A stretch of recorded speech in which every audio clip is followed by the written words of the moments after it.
others before self. Ja selle tõttu on meie Tiibeti lastekülade tunnuslause või motto teised enne mind. Others before self. Yeah, not to be a selfish, we should protect and help each other.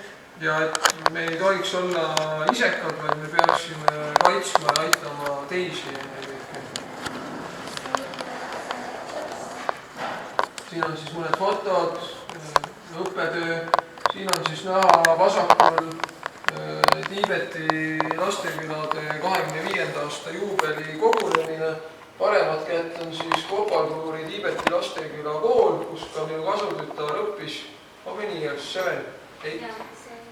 7 aastat õppis ja tema elas siis oot seal,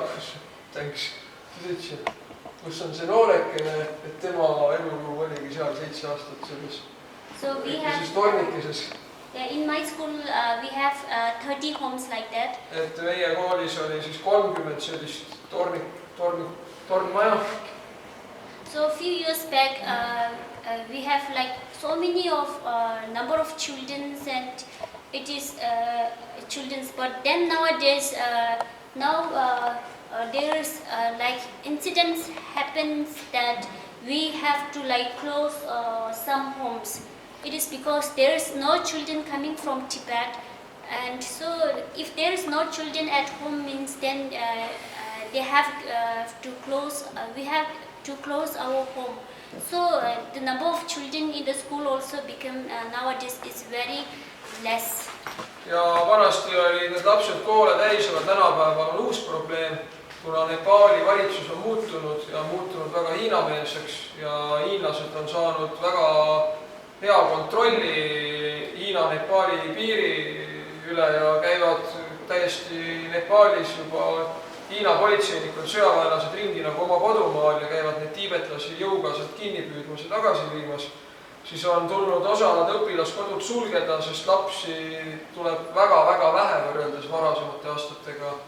Et enam ei ole üldsegi lihtne põgeneda, peaaegu võimatuks on see tehtud. I think we have to finish. Maybe some questions. Et nüüd me oleme päris pikalt siin rääkinud, et ma usun, et teil on tekkinud ehk mõned küsimused, oleks paras aeg küsimusi küsida. Ja palun, Andres. I have 3 questions, if possible. Yeah. First of all, this number, I have always reflected about what it means, 6,000 monasteries destroyed during Chinese beginning of the occupation. It was I suppose there are some very big monasteries, but as well the very small ones in every village. He's asking how is it possible that the number of monasteries is so big that Chinese destroyed, and perhaps some monasteries were very big, but some just small konpas. There's a number of monasteries in Tibet, including the stupas and all.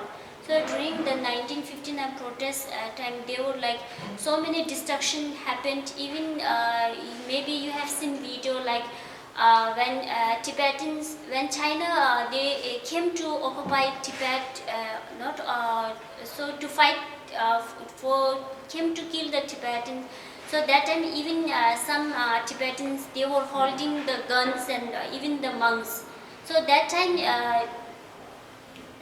What they did is the Chinese or armies or police, they have taken the guns and all those from Tibetan people, and then slowly during that 1959 is the main protest time. So that time they have destroyed even like statues,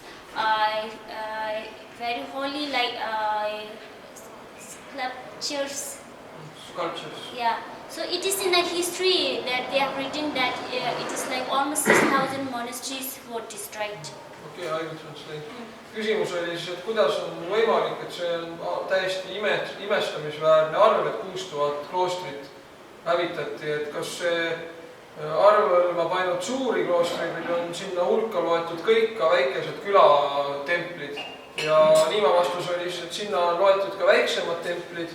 Ja peamine hävitustöö toimus siis 1959. aastal ja peale seda, peale suurt ülestõusu et toona siis, kui hiinlased tulid tiibetlasi tapma, siis ka munkadel olid püssid ja seda on vanadel piltidel ja videotel näha.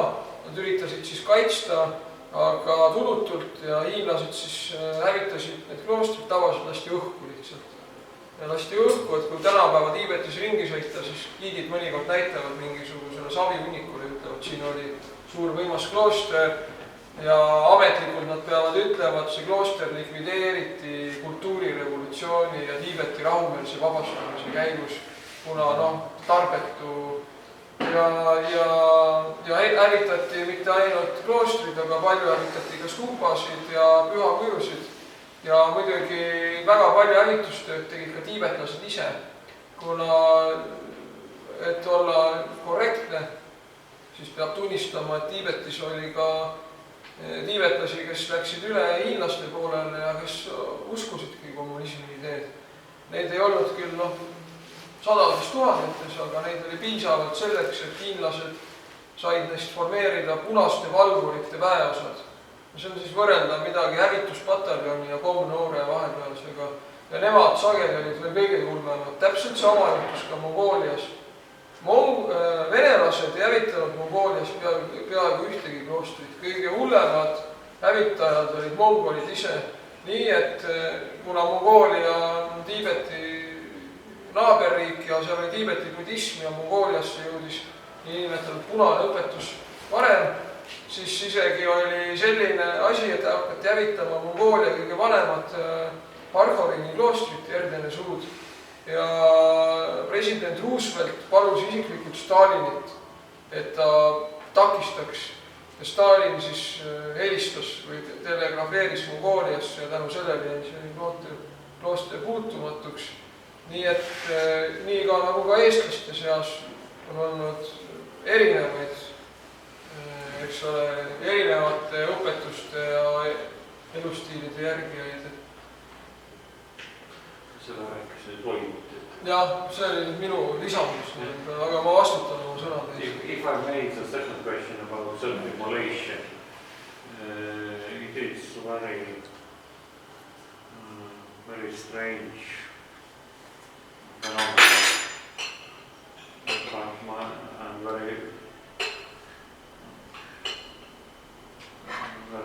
very bad, of course, things are happening. But my question is, do you think there's some cultural background coming from Tibetan Buddhism? In Tibet, the form of protest is self-immolation. In some other countries, we know there are suicide terrorists, which is quite different phenomenon. You didn't understand the question? There's some background in Tibetan Buddhism. Why Tibetans are protesting in such a way, self-immolating? They are not suicide terrorists like in some other regions in the world.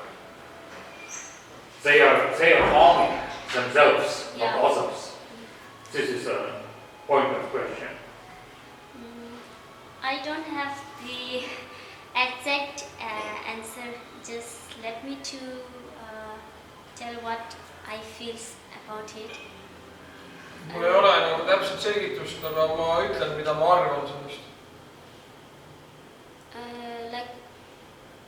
I feel that compared to the suicide and the self-immolation, suicide, I can feel that self-immolation is much more torture to yourself than the suiciding.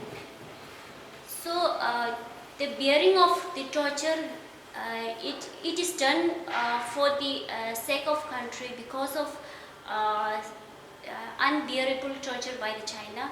So they want to give a message to the world that Tibet is suffering, and the world has to help or seek or to find the truth behind it.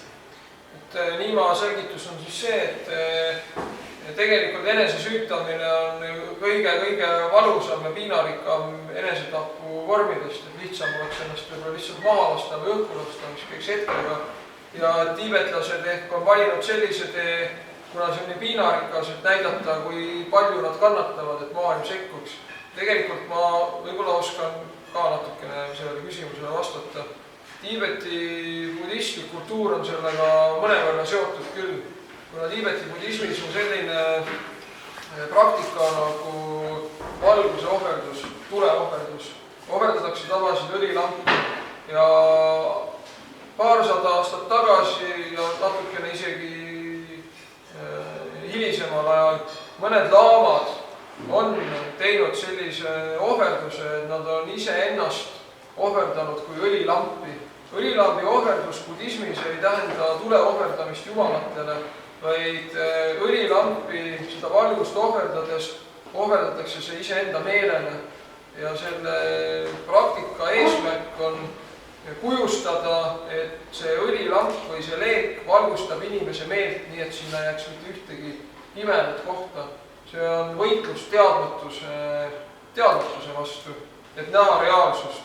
Ja sellel on teatud budistlik tagapõhi, selle üle on arutletud konverentsidel. Aga see on üks asi, et see tuleohverdus on budismis olemas tegelikult. Aga sellisel kujul ta Tiibetis tekkis ikkagi peale seda, kui Tuneesias õnnetul kombel üks kaubitseja turul ennast põlema süütas ja tekkisid jadamisi need värvilised revolutsioonid või see, kuidas seda kutsuti, see jasmiini revolutsioon või kõik need Lähis-Ida sündmused ja tiibetlased ka loevad uudiseid, eks ole. Oota. Need värvilised revolutsioonid muidugi klassikalised, mida me siin lähiümbruses tunneme või teeme. Kuule, et see Tuneesia kaupmees toimus põlema 2011, aga Tiibetis pihta juba veel 2009. 2009 oli ainult 2-3 enesesüütamist peale seda, kui Tuneesias pandi ennast põlema ja riigi valitsejad hakkasid kukkuma, siis Tiibetis tekkis massiline enesesüütamist ja aine. Ma esitaks tähelepaneku, et võiks tõlkida, et see samane win-win poliitika, et eestlastel on hulka parem väljend selle kohta mingid söönud lambad terved. This gentleman wants me to translate that with win-win policy in Estonia we are saying that wolves are belly full but sheep are still there. So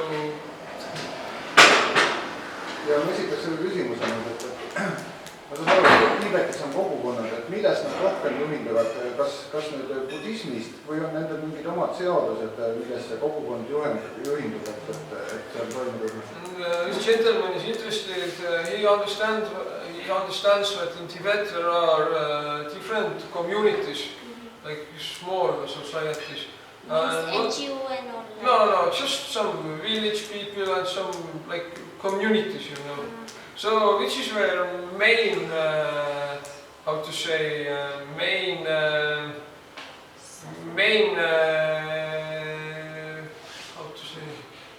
which is where main lead, you know, is it Buddhist or they have their own laws or own regulations which are more important than Buddhism?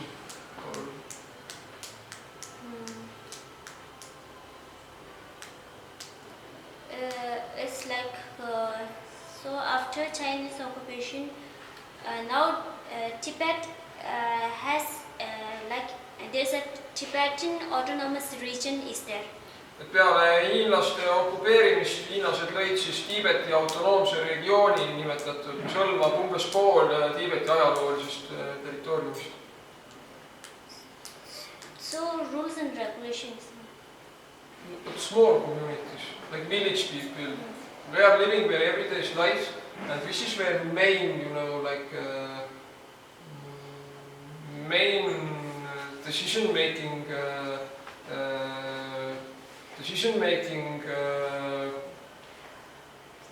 How to translate?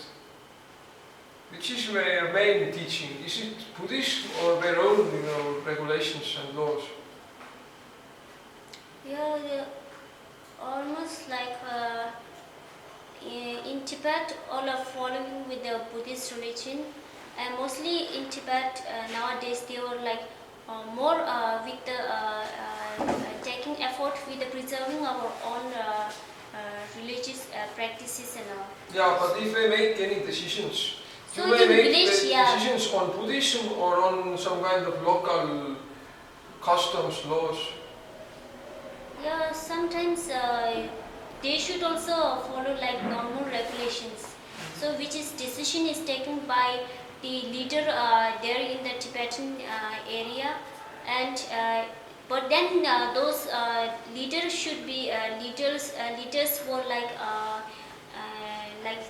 seen by the some senior Tibetan official. Then above that there is a Chinese official who will like see or watch all taking all this decision.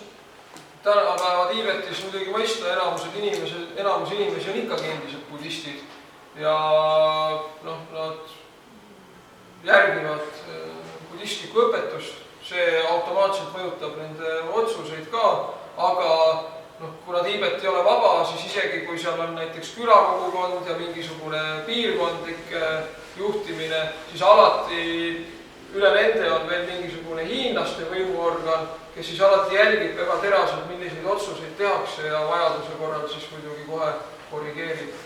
Nii et noh, nii ja noh. Pidasin ikkagi seda silmas, et ütleme, et igas kogukonnas on see, et kas keegi rikub seadust või ma ei usu, et nendel nagu seda ei ole, et kas siis on kogukonna juht, kes siis nagu ütleb, juhendab teisi või et kuidas nagu see toimub, see kogukonnas see Who is leading your community? Who will take care that all the people are following law and regulations? Is it some kind of community leader or who?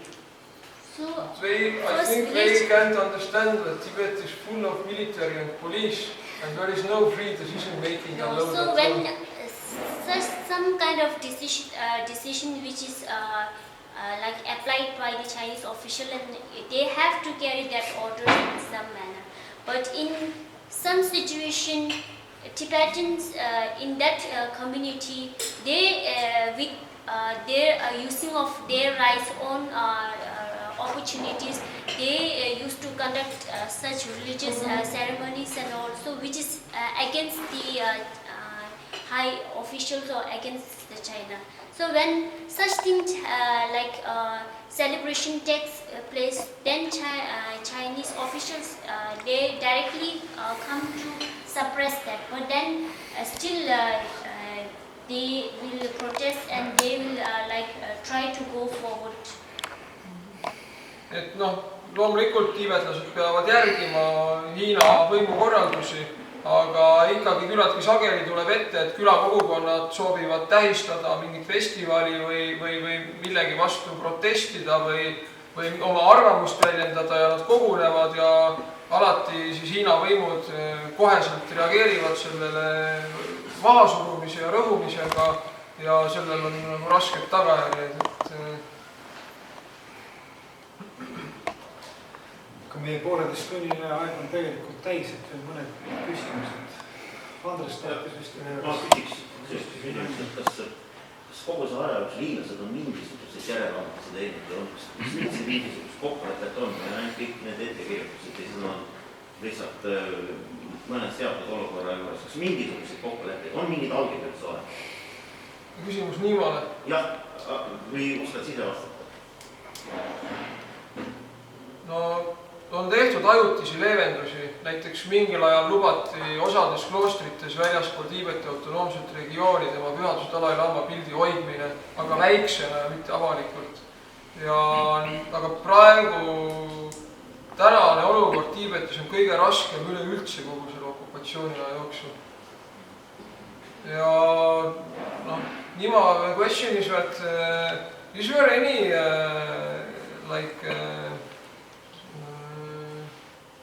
is there any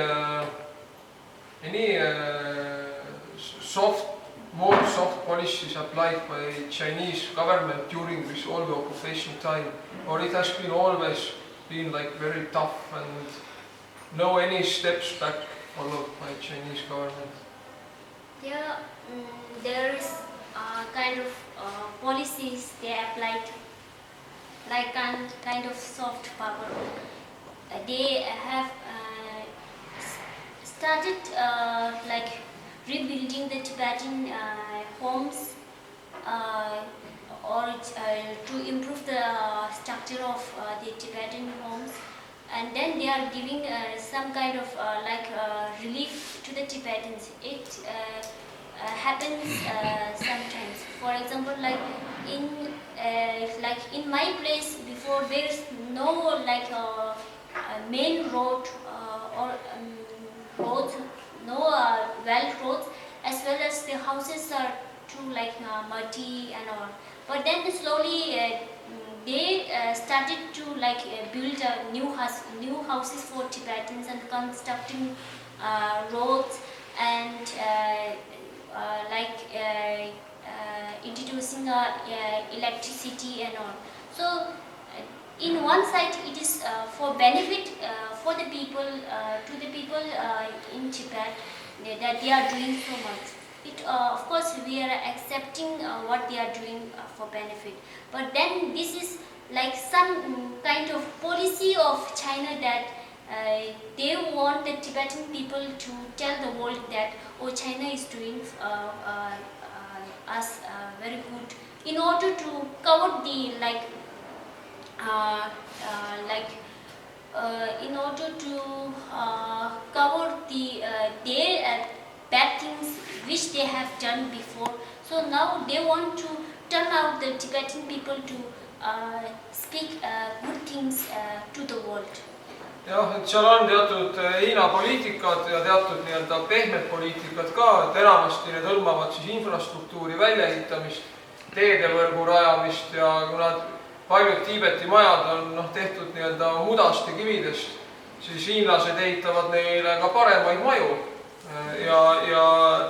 Ja loomulikult tiibetlased on sellise abi eest väga tänulikud, aga see ei ole siiras ja Hiina võimude poliitika on tiibetlased nii-öelda natukene ära osta sellega, et nad oma materiaalse edenemise tõttu hakkaksid rääkima Hiina võimudest ja Hiina võimudesse väga hästi suhtuma, aga samal ajal nad ühe käega annavad, teisega nad rõhuvad ja mis sellest ilusast majast kasu on, kui sa seal rääkida ei tohi.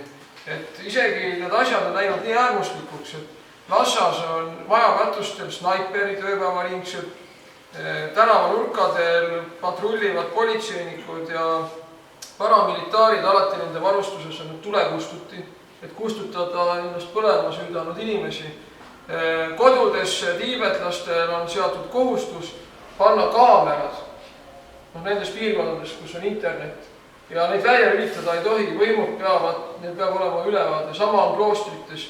Kloostrites on tehtud kohustuslikuks see nii-öelda patriotismi õpetus, iga kloostrisse on asutatud, on viidud sõjaväeosa, äärmiselt vastikuks on tehtud erinevate religioossete talituste läbiviimine, eks ole, ja Tiibetis piisab ühest valest sõnast, kui inimene kaob vanglasse ja võib sinna kaduda igaveseks. Näiteks kui hõigata elagu Dalai-laama, siis see on sama hea kui ise vanglasse kõndida. Dalai-laama pildi omamise eest pannakse samamoodi vangi ja Dalai-laama on kõige olulisem isik tiibetlastele, et see usk temasse on sisuliselt vankumatu. I would like to raise one more question. Before we met in the parliament, it was months ago. So one of the subjects was Mr. Tenzin-Telek, who was the most prominent political prisoner and who passed away, if I am not mistaken, in the beginning of July. And after his death, some kind of protests in Tibet emerged because conditions of death were not very clear. Have you any new information about what is going now about protests, about what happened with him, etc.? So after Tenzin Telek death, as I have told already that Tibetans, they asked his body, and so those Tibetans who were asking were shot and they were hospitalized, and they have not given the body of his, and they have blamed that he got a heart attack. he got a heart attack, and so he refused to go to hospital and do the continuation of the treatment. That is the one thing that blamed. And another thing that President of China, he told that this death is a natural death, he told. So after his death, finally his body was cremated by Chinese officials themselves in a very remote area, and his body was seen by his niece and his sister. So after cremated of all his body, then on July 15, I think so. So his niece and sister was the one who is giving information to the Tibetans in exile. So they were also captured by Chinese police by taking them in some kind of remote area, and finally they released both sisters on July 30th. So that time, in between that 15 days of day, they were both niece and sister, they were missed out, because they may feel afraid that they again some truth will go away, but then still the truth came out. So both sisters, they were released on July 30th, and so many protests against take place especially in New York, New Jersey and all.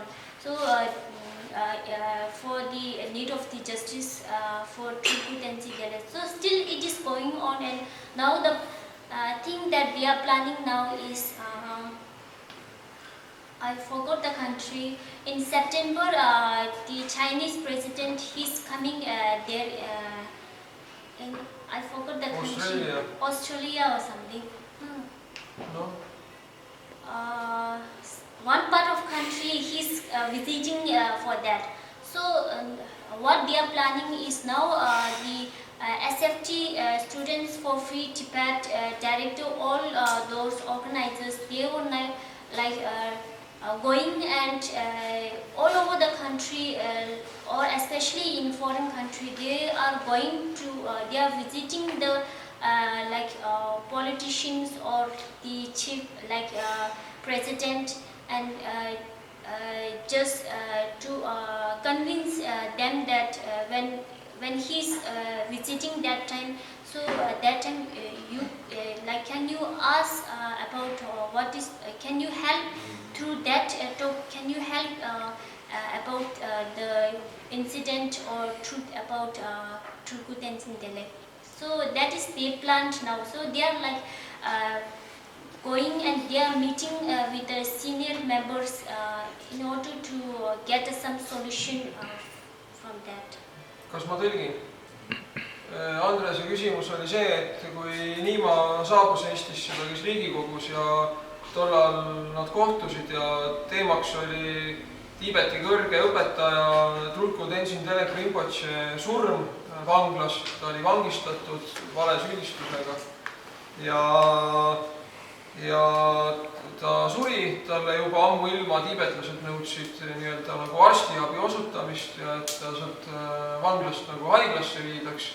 Hiina võimud seda ei teinud. Kõrge õpetaja suri ja Tiibeti kultuuris on väga oluline, et see surnukeha õigesti seda koheldakse peale surma.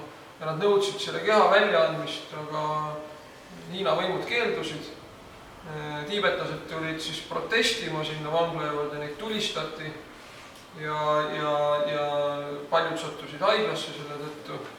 Siis Hiina võimud ütlesid, et see õpetaja suri südamerabandusse, et see oli tema enda süü, kuna ta keeldus haiglasse minemast ja ei võtnud rohtusid sisse.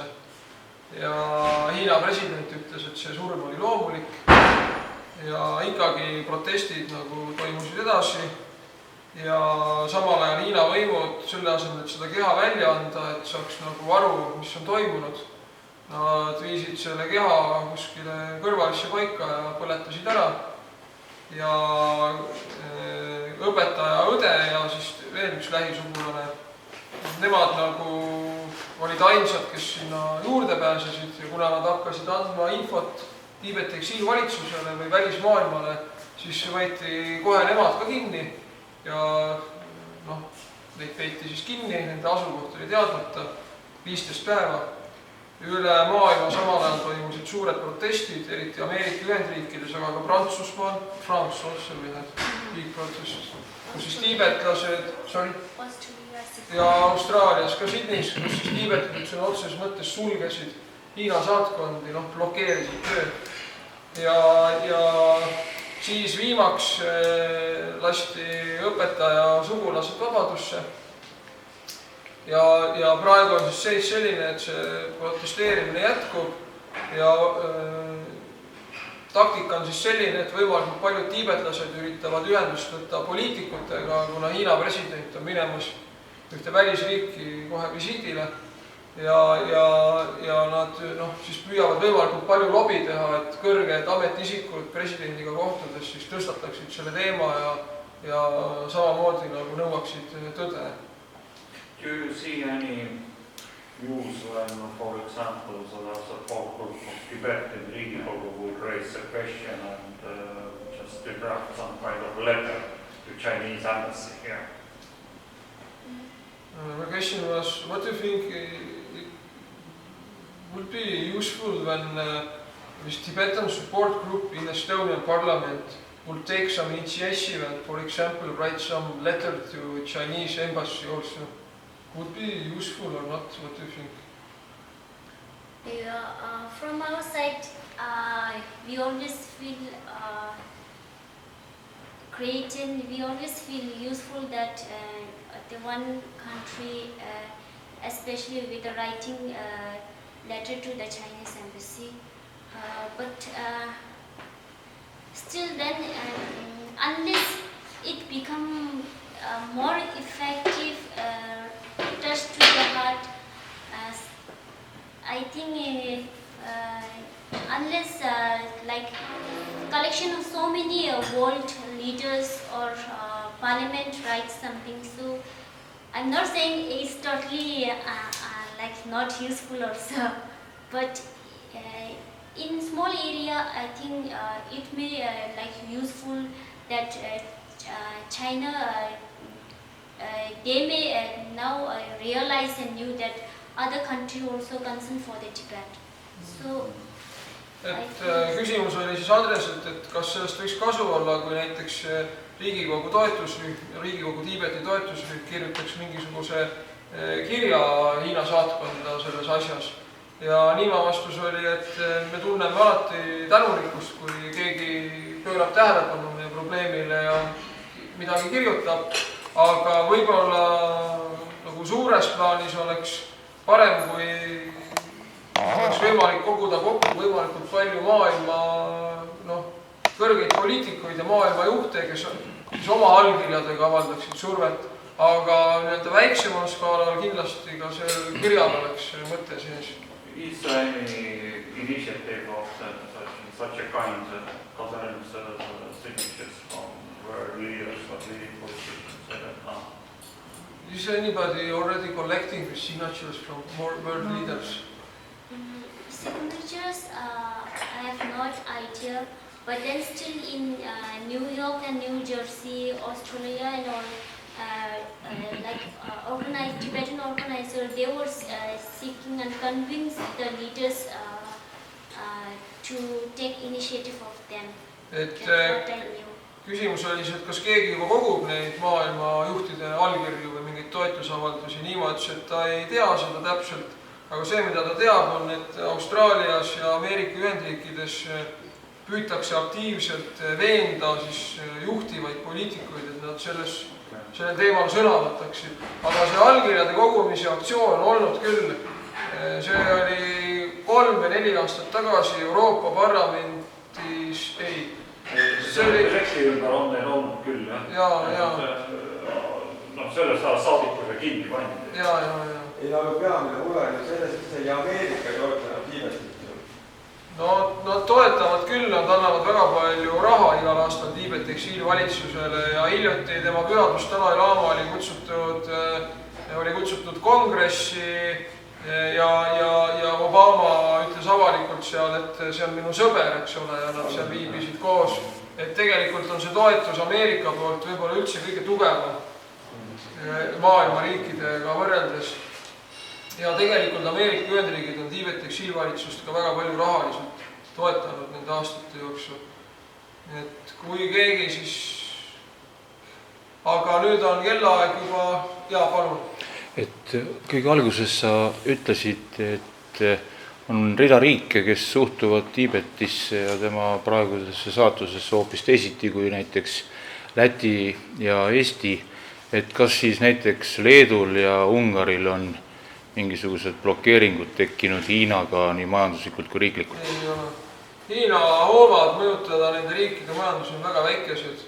Ma ei usu, et Leedu kaubavahetus Hiinaga on suurem kui Eestil ja Eestil otsene kaubavahetus Hiinaga 2011. aastal oli 0,2% ja ma sügavalt kahtlen, et see oluliselt tõusnud. Aga Arno ütlegi omal ajal, et sa delegatsiooniga Nimas, et on plaanis küll olnud ju koostööd süvendada. No jaa, aga Eesti on nii väikene riik, et hiinlaste jaoks ei ole seal mitte mingit tähtsust. Hiinlaste huvi ongi hoida võib-olla Eestit natukene hirmu all ja mingeid lootusi on, aga no mis... see on ju kääbus, mikromajandus praegu. Ei, seda küll, aga plaan oli selline, et teha Eestisse suur kaubasadam ja Hiina kaupad ehk tuua Eestisse ja sealt kaudu siis edasi Venemaale. Ja sellest on juttu olnud ja see oleks Eestile väga häbistav, sest need Hiina kaubad sageli ei ole nagu mõistlikud ega säästlikud valmistatud, aga praegu on ikkagi see sihik nihkunud Riia peale, kuna seal on võimalused soodsamad ja ka see Venemaa poliitiline olukord ja majanduslik olukord on nii palju muutunud, et minu teada praegusel hetkel see suure kaubasadama teema on juba aastaid maas. Et seda enam paneb siis imestama. Need on mingid luulud olnud kõik, nendel ei ole olnud mingid reaalsed põhjad. Need on 2 tundi täis, et mida küll õiguse sekkuda. Et lõpetaks tänase õhtusega, mis täna ma näen, et Nima oli väga väsinud. Kordan, et sinna punase poti sisse on võimalik siis teha annetusi, kes tahab toetada Nima reisikulusid. Et on olnud väga kulukas siin ringi sõita mööda Eestit ja kõik need lennupiletid ja viisatasud on läinud päris kopsaka summa maksma ja noh, kuna täna nagu mingit piletit ei ole ega mingit muud meil keegi meid ei rahasta, eks ole, et siis kui on võimalik kellelgi teha annetusi Nima toetuseks, siis oleksime väga-väga tänulikud.